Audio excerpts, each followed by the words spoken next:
What's up, y'all? Welcome to the world of cinematics.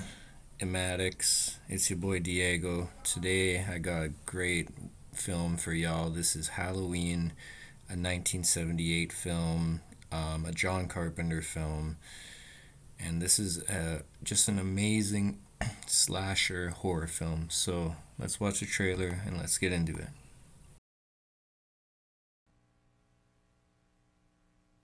The one, the only, the classic Halloween. Halloween night. A small American town. 15 years ago.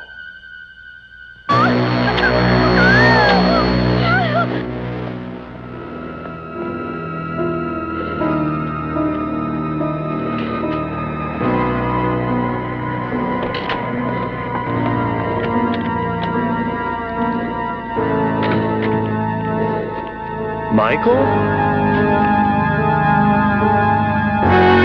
Halloween. I spent 8 years trying to reach him, and then another 7 trying to keep him locked up because I realized that what was living behind that boy's eyes was purely and simply evil.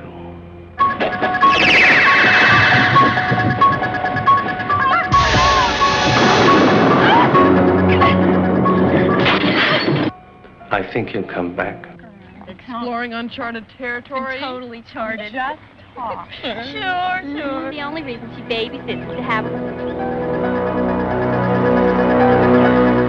Halloween.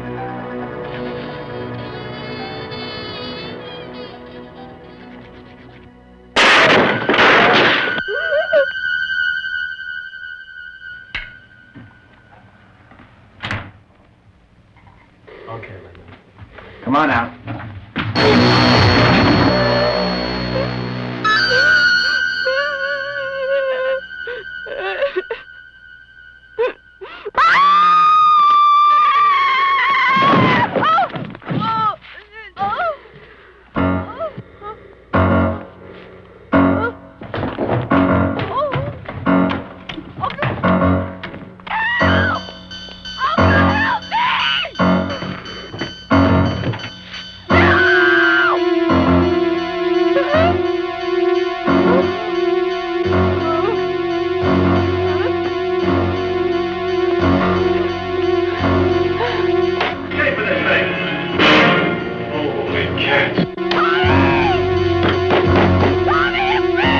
Halloween. The night he came home.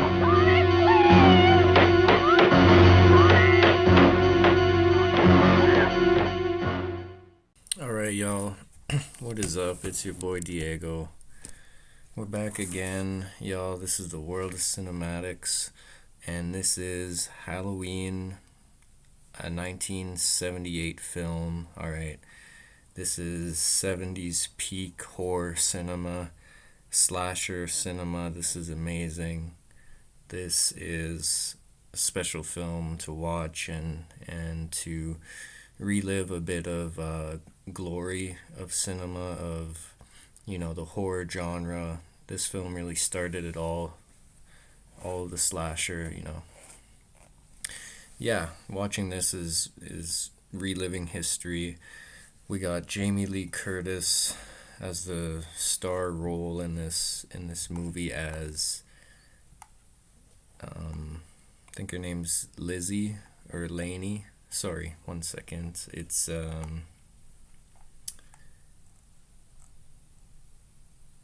Laurie Strode. I don't know why I can never remember Laurie. Probably because there's another girl named Lizzie in the film. Or Lindsay, sorry. And Lindsay's played by Kyle Richards, apparently. So that's a woman's name? Huh. Anyways, let's get into it. So we'll start off with the cast. I won't spend too much time on this because it's just a great film. That's all you need to know. Check it out. Anyways, we got Jamie Lee Curtis as Laurie Strode. Now, this is the film that really started out Jamie Lee Curtis' acting career. She's a beautiful woman, a pretty decent actor. In this film, her acting and the acting in general wasn't too great. You know, it's a low budget film. The budget was only around, 300K, which was low at the time. So, it can be it is to be expected, sorry, I should say, with that type of budget. But yeah, Jamie Lee Curtis is just an amazing, beautiful woman. I absolutely love her, and I love that she's in Carpenter's films, and so this was her first film she was ever in. This is her film debut, and she does a pretty good job considering. I think she makes it believable enough that she's scared and she's worried for her friends. She doesn't know what the hell's going on with this Michael guy running around. But yeah, I'll mention Jamie Lee Curtis is just one of those women who's so beautiful, especially back then in the 80s, in the 70s. But it's a different type of beauty. It's not your typical pretty girl look. It's kind of that more authentic, real, I want to say mystical, or it's just different. She looks different. If you see her in the 80s, you know what I mean. She's just gorgeous, but yeah, the way her teeth and her mouth is, really beautiful woman, Anyways, let's get into it. And I really loved her hair in this movie, probably more than her hair in The Fog, for sure. But yeah. Moving on, we got Donald Pleasance playing Dr. Loomis, the psychiatrist who's been dealing with Michael the last 15 years or so, Now, Dr. Loomis is really great in this film. He's a really believable character, and he really emphasizes the stress and the importance of keeping Michael under control, keeping him locked up, not letting him free, and he's really worried when Michael gets out in the beginning, So, I really commend Donald Pleasance. He was quite renowned before this film, but he really does this film justice and makes it that much better. You really get that authentic vibe, that authentic feel with Dr. Loomis. Okay, now we'll move on. Michael Myers was played by Tony Moran, and I read somewhere, probably on ChatGPT, but it said they paid this guy $25 a day to play Michael. I'm not sure if that's true. We got Annie, played by Nancy Loomis, and she may have changed her name. I think it's Nancy Kyes now. But Annie was really great in this film. Beautiful, beautiful woman. The curly hair, the bubbly type, the, kind of not worried about shit, just, doing her thing. And Michael does well. Tony Moran as Michael does well as well, but I mean, he's Michael, so there's not really a big role to play there. You basically stand and fucking creep on people, And who else? We got PJ Souls playing Linda, another cute blonde girl. Charles Cyphers as Brackett. I mentioned Lindsay, Kyle Richards, and I'll mention Bob, played by John Michael Graham. Now, Bob is kind of one of these high school kids who is getting some action from his woman, and on Halloween night, and Michael, he's not having that, but he lets him finish. You gotta commend him for that. So, and then we got, I'll mention Tommy, played by Brian Andrews. Okay, so now let's get into the actual film and, why this is such a monumental classic in the slasher genre. I think it was just such a classic at the time, 78, because it introduced this Michael Myers character as a psychologically dulled, not psychologically dulled, but deranged person who killed his sister at 6 years old with a butcher knife on Halloween night. So that's how the film starts.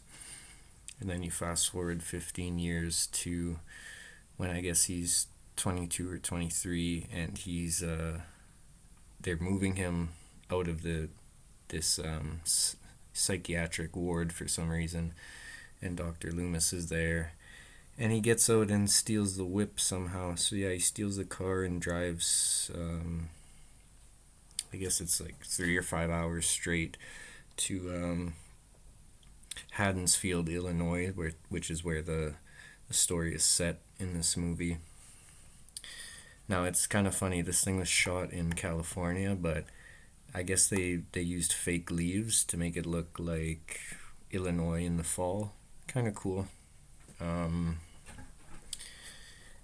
Yeah, so that's kind of how the movie starts out. As things progress, you got Dr. Loomis trying to get a hold on this psychopathic killer, Michael Myers, but Michael is evading him. He's moving in silence, kind of stalking kids.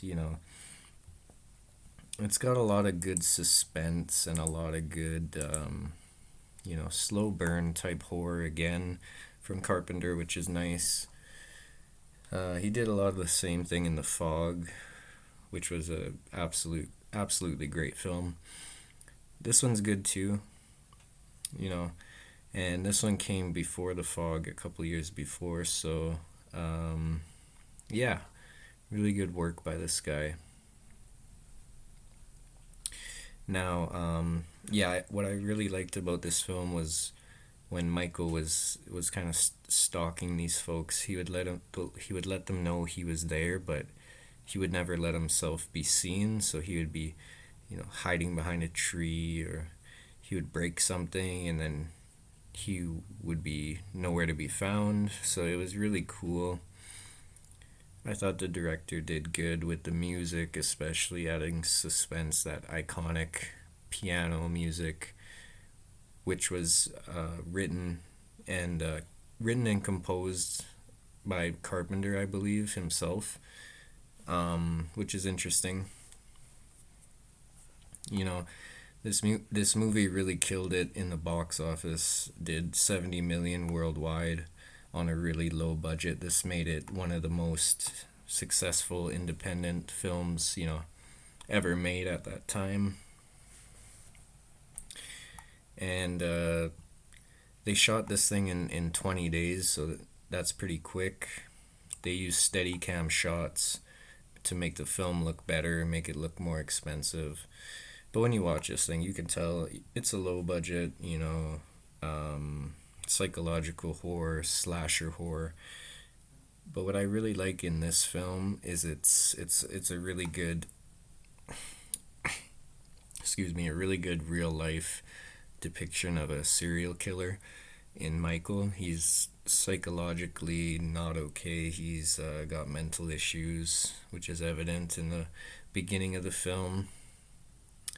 Dr. Loomis mentions he has no remorse. He's kind of just a dull, blank stare, staring at the wall for 15 years. So yeah, he's a psychopathic, sociopathic motherfucker, and he doesn't play around. He loves to kill.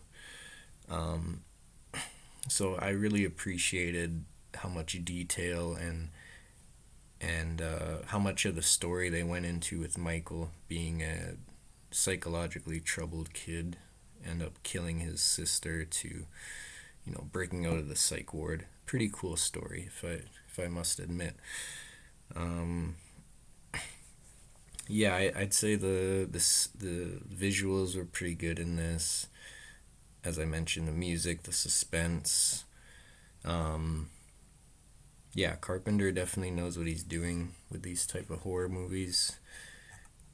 Keeping the suspense up, letting it build up, And the kills were good. I think they didn't rely on a lot of gore and blood in this again.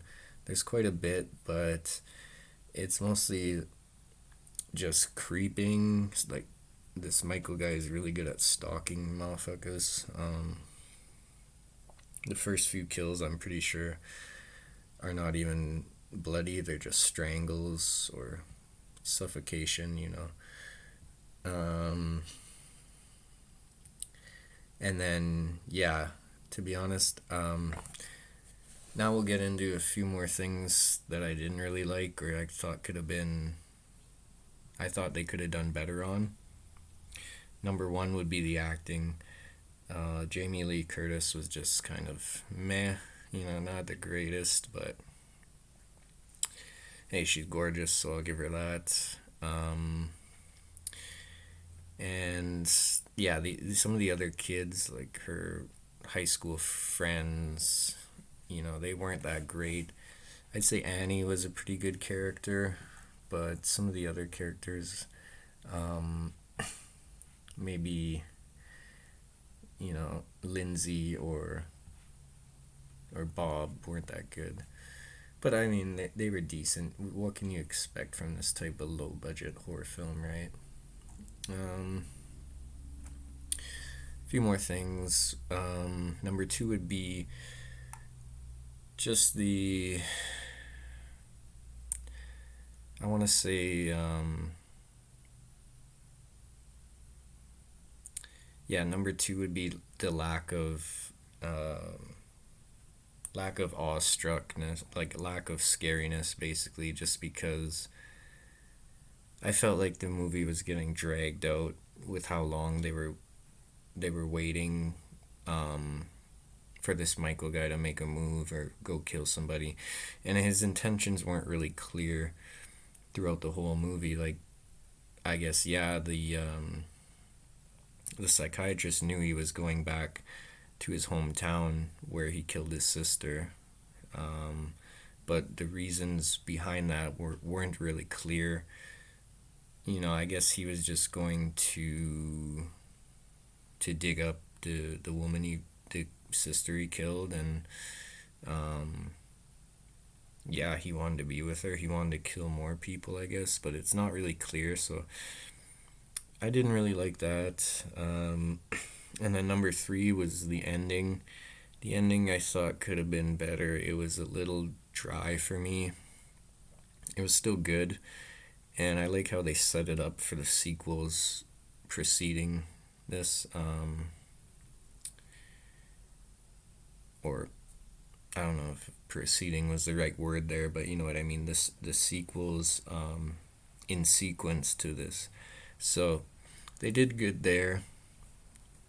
But the ending just meh. I was expecting a bit more of a, you know, awestruck type ending, but it was still good. You know, now here's a few details that I really thought were cool and interesting about this film. One would be just the teenage kids partying. You get that 70s, 80s vibe on Halloween night. You know, there's a couple, this Bob and Linda character, this Linda character, they're drinking, they're partying, and they end up, you know, getting a little too drunk or whatever, and Michael just shows up and ruthlessly murders them. But I like how he played with the chick a little bit, and he came in, you know, in a ghost sheet, and the chick thought it was her boyfriend at first, Bob, and he played with her and then ended up totally savagely killing her. But yeah, that's a given in a 70s, 80s slasher horror, you know. There's got to be a little bit of that playfulness, and I like that. I like how Carpenter did that in this film. Now, another thing I like how he did was he included kids and this local legend of the boogeyman. the kids were walking past this house. This is the Myers house, the abandoned house where this woman got killed, and they're saying, "Oh, don't go in there. The boogeyman lives there. He's gonna get you," and this and that. So I like how he kept that suspense with the local legend of Michael, with this guy who's crazy. He murdered his sister. He still lives there. His ghost does, so don't fuck around. Be good. Don't stay out at late, or the boogeyman will get you. Now this is totally a type of ghost story or something that my older brother or somebody would have told me, when I was a kid. And the kids were pretty convincing in the film. I'll give them that. But then they're kids, so they're easy. Well, they know how to act a bit more easily. They just roll with it. Anyways, oh yes, the next thing I really liked, I thought it was a very cool touch to this, was the women smoking cigarettes, and at one point Jamie Lee Curtis and I believe it's Nancy Loomis or Nancy Keys as Annie, they're both driving around in Annie's father's car, and they're smoking a joint, which is hilarious. Annie's trying to calm down Jamie Lee Curtis, Lori, and she's telling her, "Hey, just calm down. We'll get you a date for prom night or whatever." And they're kind of just giggling and laughing. I thought that was a really cute scene. And then they end up seeing Annie's dad, who is a police officer, and they're like, "Oh, put that out. Just act cool." So it's kind of funny. Yeah, that's about it. But those are some things I really liked about this film. I loved the music as well. That was a really cool touch. The music was just so suspenseful and so evil. It really feels like this motherfucker is chasing you in the bushes, or chasing you from house to house with a big kitchen knife coming after you. So I love that detail, especially the fast piano beat. That's a really good one. Alright, y'all, so overall this is getting, I'd like to rate it higher, but to me it wasn't the best. It wasn't as good as The Fog for me. It's getting a 7.5 out of 10 for me. It's a good film though, I'd say. Watch it. It's pretty scary. I can't even talk today, but remember that it's a low budget horror film from 1978, so it might look a little weird. Some of the acting might not be great. Overall storyline made sense. The plot didn't really make sense because you don't know really why he's killing, but other than, I guess, he's just a psycho, so I guess, it kind of makes sense. And then, the aesthetic is good, the visuals, the music, the creepiness, it's all there. So yeah, check this out. This is one that really pioneered the slasher genre. I've been going through these movies, the last few videos I've dropped. I just thought I'd do some, certified classics for y'all. I really only like older movies. I don't know if I do many movies, past 2015 or maybe 2020, but yeah, maybe I'll do some of the sequels and remakes to these Halloween, these, Freddy vs. Jason, Nightmare on East Street. Maybe I'll do the newer remakes of these, because I think it's interesting to compare the 80s, the 70s version of these movies to the full-on remakes, And I will say that I did watch the Rob Zombie remake of this movie probably 5 times before I watched the original.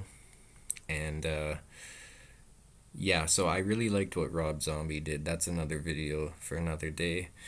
But yeah, this was Halloween, the original, a 1978 film by John Carpenter. Let me know what y'all thought of this one. This was a good one for me, but it definitely has a few downfalls as well.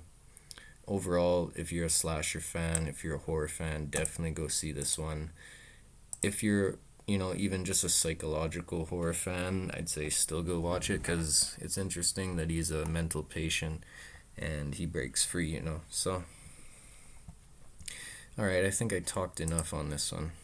Have a good day, y'all, and thanks for being here. This is Diego in the world of cinematics. Peace.